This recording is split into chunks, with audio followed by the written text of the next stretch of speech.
This is the Lone Crater YouTube. We hope this video helps.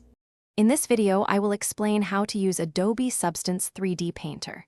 To begin, launch the software and navigate directly to the File menu. Choose New Project and import your high-resolution three-dimensional model.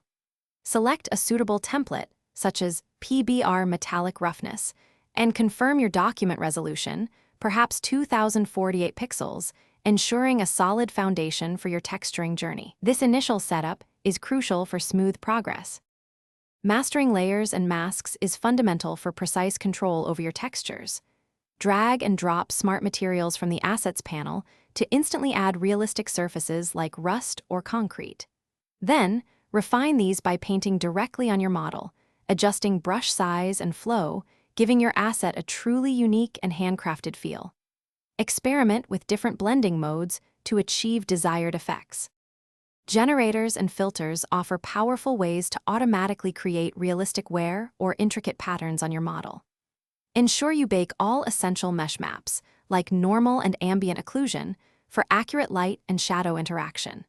When you are ready, export your texture sets using presets tailored for your target rendering engine, such as Unreal Engine or Unity, guaranteeing seamless integration.